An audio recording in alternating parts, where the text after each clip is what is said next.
السلام عليكم ورحمة الله وبركاته.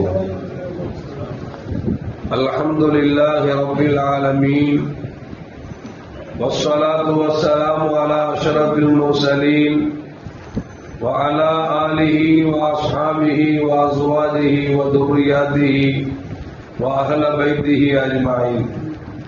சங்கைக்கும் மேன்மைக்கும் உரிய பெரியோர்களே, சகோதரர்களே, எல்லாம் வல்ல அல்லாஹ் ஜல்ல ஜலாலுஹு நாம் செய்யக்கூடிய எல்லா நற்காரியங்களையும் முகஸ்துதியின்றி இஹ்லாஸான முறையில் இறைவனுக்காக மட்டுமே செய்யப்பட்ட நல்வணக்கங்களில் நம் வணக்கங்களை அல்லாஹ் கபூல் செய்து கொள்வானாக.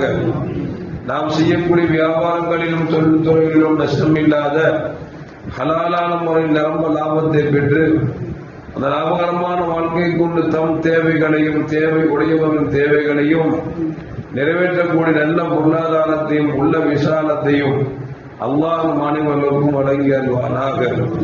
கஞ்சத்தனம் என்கிற தீய பண்பை விட்டு அல்லாஹ் நம்மை பாதுகாத்துக் கொள்வானாக. நம்மை இந்த உலகத்தில் வாழ வைக்கும் காலமெல்லாம் நோயினுடைய இன்னும் ஆரோக்கியத்தோடு அல்லாஹ் நம்மை வாழச் செய்வானாக. அந்த ஆரோக்கியமான வாழ்க்கை கொண்டு அல்லாஹ் ரசூலை நெருங்கக்கூடிய அனைத்து நல்லவர்களையும் புரியக்கூடிய நல்ல முத்தகீன்களின் கூட்டத்தில் அல்லாஹ் நம்மை ஆக்கி அருள்வானாக. திடீர் மரணங்களை விட்டும் தீய மரணங்களை விட்டும் நம்மையும் நம் குடும்பத்தையும் நம் சமூகத்தையும் அல்லாஹ் முழுமையான முறையில் பாதுகாத்துக் கொள்வானாக. மருத்துவமனையின் செலவினங்களை விட்டும் வேதனைகளை விட்டும் அல்லாஹ் நம்மை காத்தருவானாக. நம்மில் யாரெல்லாம் நோயால் பாதிக்கப்பட்டு வீடே கதி என்றும் ஆஸ்பத்திரி கதி என்றும் அல்லல் பட்டும் அவதியுற்றும் இருக்கிறார்களோ அத்தனை மக்களுக்கும் வெகு விரைவில் அல்லாஹ் நோயை போக்கி உடல் ஆரோக்கியத்தை வழங்குவதோடு அவர்களை கொண்டு அவர் குடும்பத்திற்கும் சமூகத்திற்கும் பலன் தரக்கூடிய மக்களாக ஆக்கி அருள்வானாக. நாம் இந்த உலகத்தில் வாழ்ந்து மறைகிற நேரத்தில் லா இலாஹ இல்லல்லாஹ் முஹம்மது ரசூலுல்லாஹ் என்ற கலிமாவை மொழிந்து ஜன்னத்துல் ஃபிர்தௌஸை கண்ணால் கண்டு அகமகிழ்ந்து சிரித்த வண்ணமாக மரணிக்கக்கூடிய நல்வாக்கியம் பெற்ற மக்களில் அல்லாஹ் நம்மை ஆக்கி அருள்வானாக. மரணித்தும் மரணிக்காத இறைநேசர்கள் கூட்டத்தில் அல்லாஹ் நம்மை ஆக்கி அருள்வானாக. நாளை மறுமையிலே மாணவி முஹம்மது ரசூலுல்லாஹி ஸல்லல்லாஹு அலைஹி வஸல்லம் அவர்களின் திருக்கரங்களால் ஹவ்துல் கௌசர் என்கிற தடாகத்தில் நீர் வருகி அன்னாரின் ஷஃபாஅத்தை பெற்று அன்னாரின் கரம் பிடித்து ஜன்னத்துல் ஃபிர்தௌஸ் என்ற உயர்ந்த சொர்க்கத்தில் அவர்களோடு அல்லாஹ் நம்மை சங்கமிக்க செய்வானாக. எல்லாவற்றுக்கும் மேலாக இறை அன்பை பெற்று இறைவனை பார்த்து பரவசம் அடையக்கூடிய அவருடைய லிக்காவையும் ரிதாவையும் பெற்ற மக்களில் அல்லாஹ் நம்மை ஆக்கிக் கொள்வானாக. அருமையான மோமின்களை, கண்மணி முஹம்மது ரசூலுல்லாஹி ஸல்லல்லாஹு அலைஹி வஸல்லம் அவர்கள் சொன்னதாக சய்யிதுனா அபூ ஹுரைரா ரலியல்லாஹு தஆலா அவர்கள் ஒரு செய்தியை அறிவிக்கிறார்கள். அது என்ன செய்தி என்று சொன்னால், கண்மணி முஹம்மது ரசூலுல்லாஹி ஸல்லல்லாஹு அலைஹி வஸல்லம் சொன்னார்கள், எமக்கு முன்னால் வாழ்ந்த இருவர்கள் ஒருவர் ஒரு இடத்தை ஒருவருக்கு விற்பனை செய்கிறார், மற்றொருவருக்கு கிரயம் கொடுத்து அந்த இடத்தை வாங்கிக் கொள்கிறார். வாங்கியவர் வீடு கட்டுவதற்காக பள்ளத்தை தோண்டுகிற பொழுது அதிலே ஒரு தங்க கட்டி ஒன்று கிடைக்கிறது. அந்த தங்க கட்டி எடுத்துக்கொண்ட அந்த வாங்கியவர் விற்றவிடத்தில் கொண்டு செல்கிறார். ஐயா, உங்களிடத்தில் இடத்தை வாங்கினேன், இடத்தை வீடு கட்டுகிற தோண்டுகிற பொழுது அதில் ஒரு தங்க கலசம் வந்தது, அந்த கலசத்தை நீங்கள் வைத்துக் கொள்ளுங்கள் என்று பெருந்தன்மையோடு கொடுக்கிறார்.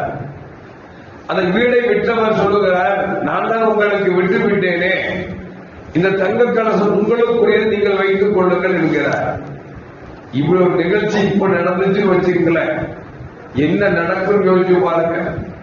சமீப காலத்துல நாகூர் கோவில்ல ஒரு குழி தோண்டக்கூடிய நேரத்தில் குழி ஒன்று இருக்கிறாங்க.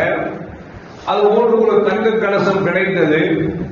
இப்ப குழி தோன்றவரு தங்க கலசத்தை எடுத்துட்டாரு, மண்ணள்ளி மேல கொடுத்த வாங்கி போடுறவரு அவரும் பார்த்துட்டாரு. இப்ப குழி தோன்ற சொல்றாரு, இருக்கிறது கட்டில உனக்கு 3 பகுதி தந்துடுறேன், நான் 2 பகுதி எடுத்துக்கிறேன் அப்படிங்கிற. அவர் சொல்றார், நீயும் நானும் வேலை செய்யணும், நேர் பாதி பாதி போட்டுக்கலாமே அப்படிங்கிற தோட்டம் சொல்றாரு. எவ்வளவு கஷ்டப்பட்டு தோண்டி இருக்கிற, நினைச்சா மறைச்சிருக்கலாமா இல்லையா? நீ எப்படி அது ஆளுக்கு பாதி பாதியா போடணும்னு சொல்றது? நான் 2 பாதி எடுத்துக்க, நீ 1 பாதி எடுத்துக்கோ அப்படின்னா அவரு மாட்டவே மாட்டேங்கிற. கொடுத்தா நேரு பாதிக்கு பாதி, இல்லையா நான் அரசாங்கத்துக்கு சொல்லிடுவேன் அப்படின்னா. அதே மாதிரி நேரு பாதிக்கு பாதி கொடுக்கல.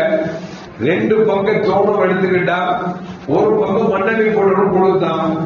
அந்த மண்ணெண்ணி வாங்கி போட வேண்டியதானா மொத்தம் மண்ணெண்ணி போட்டான். கவர்மெண்ட்டுக்கு போய் சொல்லி கவர்மெண்ட் எல்லாத்தையும் மொத்தம் பிடிக்கிட்டு போயிருச்சு.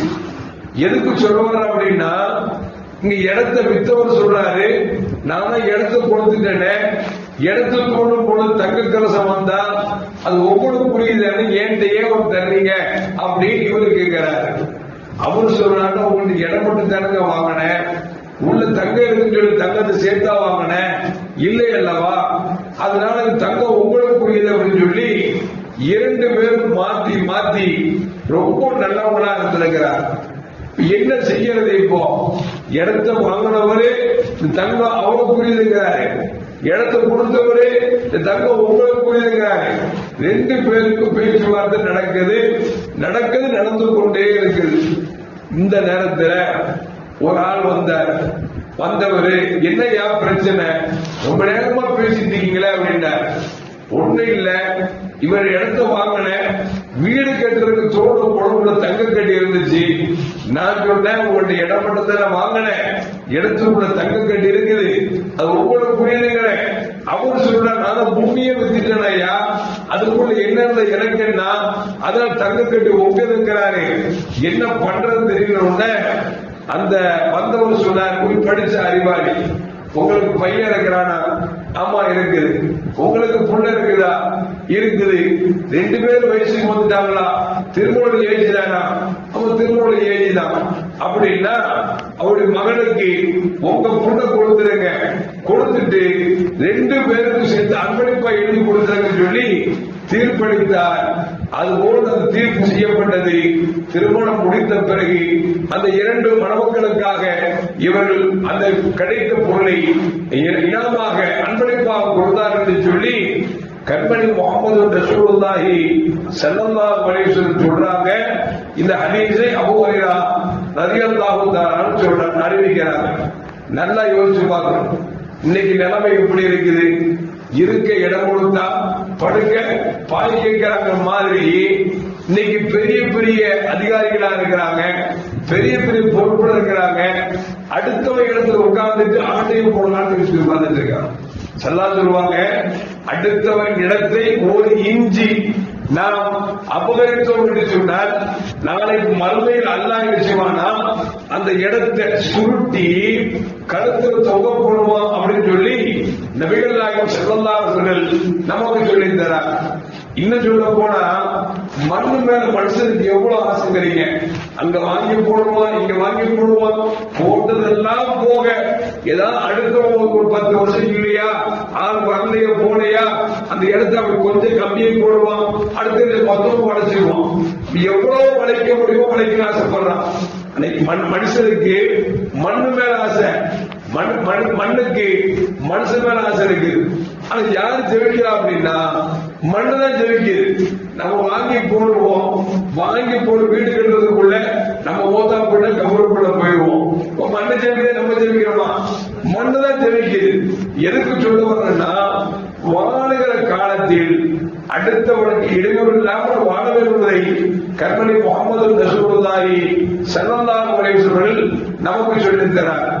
அது மட்டுமல்ல, அடுத்தவனுடைய பொருளுக்கு ஆசைப்படுவது என்பது அது ஈமானுக்குரிய அழகல்ல என்பதையும் முகமது ரசூலுல்லாஹி ஸல்லல்லாஹு அலைஹி வஸல்லம் சொல்லித் தரார்.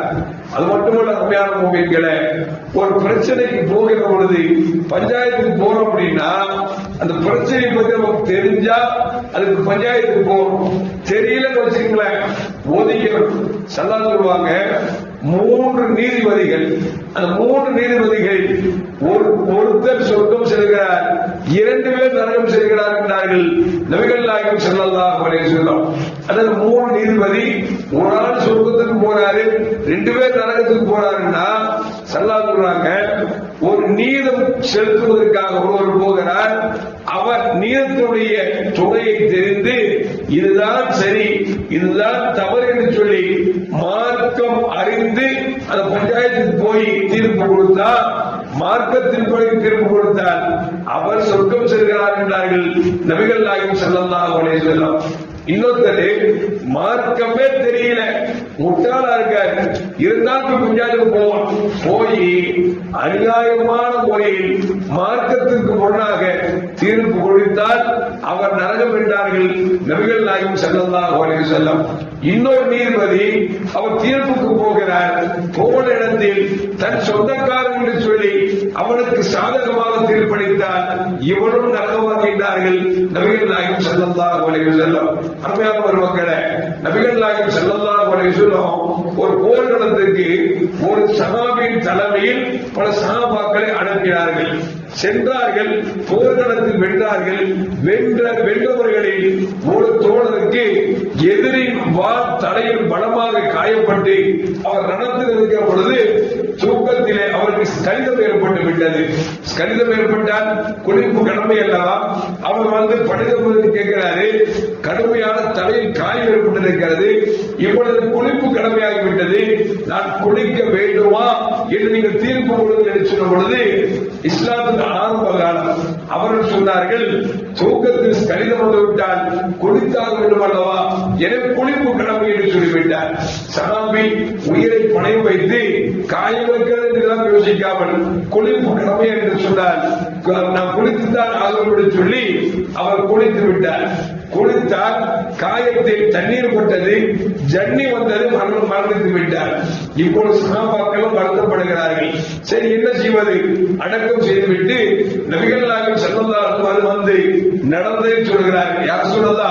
போன இடத்தில் இந்த தோழருக்கு அவர் தலையில் பலமான காயம் ஏற்பட்டது, இரவில் தூங்குகிற பொழுது கடிதம் ஏற்பட்டு விட்டது, குளிக்க வேண்டுமா என்று கேட்டார். நான் குளித்துத்தானே ஆக வேண்டும் என்று சொன்னேன். குளித்தார், ஜன்னி வந்ததை, மரணித்து விட்டார் என்று சொன்ன பொழுது நபிகள் நாயகம் சொன்னாங்க, கத்தனத்தை நீ கொலை செய்து விட்டார் என்று சொன்னார்கள். யார தீர்ப்பு கொடுத்தார் முடியல, குளிச்சுதான் அவருடைய அவரை பார்த்து ரசூலுல்லாஹ் கத்தனத்தை அவரை கொண்டு விட்டாய் என்று சொல்கிறார்கள். ஏன்னு சொன்னால் மார்க்கம் தெரியவில்லை என்று சொன்னால் அமைதி காக்க வேண்டும் என்று தவிர அதை விட்டுவிட்டு இஷ்டத்திற்கு வாயில் வந்த சட்டங்களை சொல்லி ஏதாவது குற்றம் நடந்துவிட்டால் அந்த குற்றத்திற்கு அவர்தான் பொறுப்புதாரி என்று சொல்லி நபிகள் நாயகம் ஸல்லல்லாஹு சொல்கிறார் என்று சொன்னால், அருமையான மக்களே, மார்க்க சட்டம் தெரிந்தால் மட்டுமே பேச வேண்டும். தெரியவில்லை என்று சொன்னால் தெரியலப்பா தெரிந்து கேட்டுக்கொண்டு சொல்லுமே தவிர அதை விட்டுவிட்டு எனக்கு நல்லா தெரியும் இது இப்படித்தான் அது அப்படித்தான் சொல்லி அவர் அதை செய்தார் என்று சொன்னால் மார்க்கத்துக்கு புறமாக அவர் ஒருவேளை தெரியாமல் செய்துவிட்டால் அந்த குற்றம் கொடுக்க எவன் அறிவில்லாமல் அதை சொன்னானோ அவனுக்குத்தான் வந்து சேரும் என்பதை மார்க்கம் சொல்லித் தருகிறது. எல்லாம் அல்லாஹ் மார்க்கத்தை அறிந்து நடக்கக்கூடிய நல்ல முத்தகீன்களின் கூட்டத்தில் அல்லாஹ் நம்மை ஆக்கி அருள்வானாக. அஸ்ஸலாமு அலைக்கும் வரஹ்மத்துல்லாஹி வபரகாத்துஹு. ஸல்லல்லாஹு அலா முஹம்மத் ஸல்லல்லாஹு அலைஹி வஸல்லம். ஸல்லல்லாஹு அலா முஹம்மத் ஸல்லல்லாஹு அலைஹி வஸல்லம். ஸல்லல்லாஹு அலா முஹம்மத் யா ரப்பி ஸல்லி அலைஹி